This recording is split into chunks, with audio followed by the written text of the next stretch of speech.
team, coaches and players have just staying the course and getting to the point to where we're playing ball, and you can look at stats or whatever it is, but bottom line is our team bought into just getting out there and playing ball, and it's what they did. That was a heck of a ball game. Really want to compliment our fans. Thought they did a phenomenal job. There's obviously a lot of talk about people giving up on this team, and we're going to get blown out no matter what it was. But didn't sense that out there on that on Mountaineer Field. And the fans were as good as I've seen them, and kudos to them.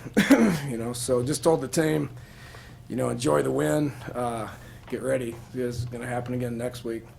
We get to enjoy this one here for about 12 hours, and then we got to get back to work, play another undefeated top 10 team. So it's just life in the Big 12, and we're excited about it. So with that, I'll take some questions. Dana, was it in the game plan to go downfield, or was that just developed more based on what the state did? It's what they were giving us. It's just what they were giving us. You look at last week's game, and you can sit here and say, why didn't you target receivers? Well, there's a bunch of different reasons for that. Clint did a great job of keeping the play alive, and we had a sense that he could do that. Just watching film from when he was at Florida State, you could see that's kind of what he was doing. He doesn't operate the offense. Everybody's going to ask the question, why hasn't he been playing? Blah blah blah. He's been getting better and better and better, and the operations for me on the sideline was incredibly frustrating. I threw a few temper tantrums, which I'm quite embarrassed about. But it's just the communication just needs to get better. The relationship with me and him needs to get better. But he did what we thought he could do, which was just be a ball player and get out there and keep the play alive. And he does do a good job of throwing the deep ball. When you say the relations need to get better, is that just something that only repetition? Yeah. We you can sit here and say, you needed to rep him more or whatever, but we've been trying to win football games here too, So just really proud of him. He's tough. He's what we thought he was. He's tough. He's smart. He doesn't get rattled. He just gets out there and plays ball. But from an operations standpoint, that's gonna be tough on me. I mean, it was tough. And Oklahoma State's got a great defense. They haven't given up very many points. I mean, there's a lot of those guys that have been there for 3 and 4 years that play well. For us to get 30 points on them is a tribute to our guys. One of those temper tantrums on the delay of game penalty, because he went to the locker room after that, or did he get? He got dinged up. It was really it was on the delay.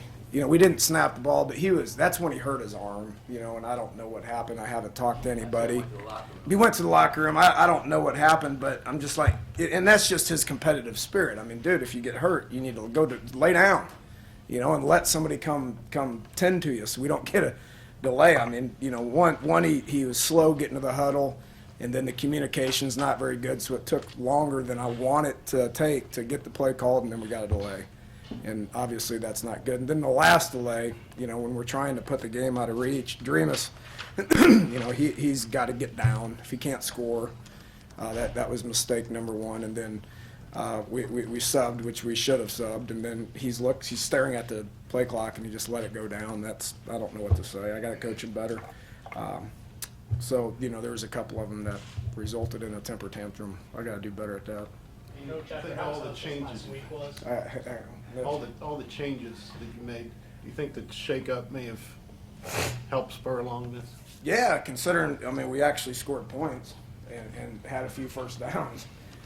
I think it probably did. And again, we don't know how guys are going to develop and how guys are going to respond to situations until we put them in those situations. And we're playing with so many new guys, and there are some things that happened that hadn't happened in the past. So that's improvement. We got to continue to improve. I was asked this a bunch last week. Is this a gauge? Is the Maryland game a gauge for where you're at? Well, it is game 4, but it's not game 5. So offensively, we're going to keep playing. We're going to keep getting better. And if that means changing people around, then we will. Dana, do you have? Were a lot of your questions about your defense answered today? Played well. golly, they played well. They created turnovers. They stuck people. They made plays in key situations. They set up scores.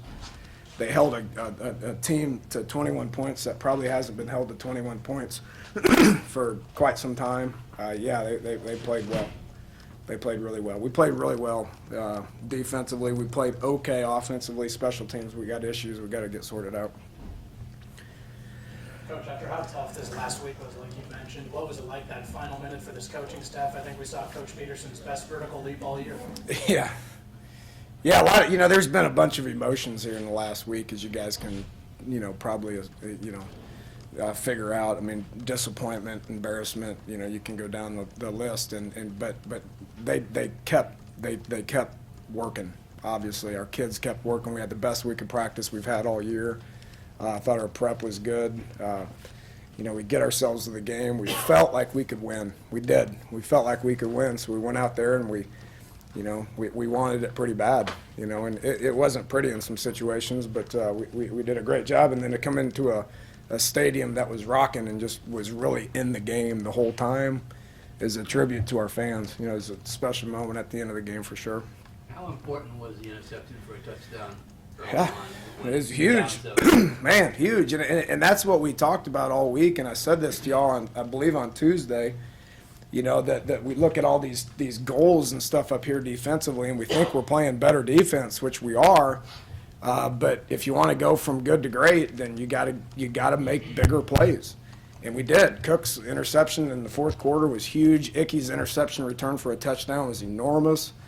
We got the fumble, which set up a field goal, which was huge. That's the reason we won the game.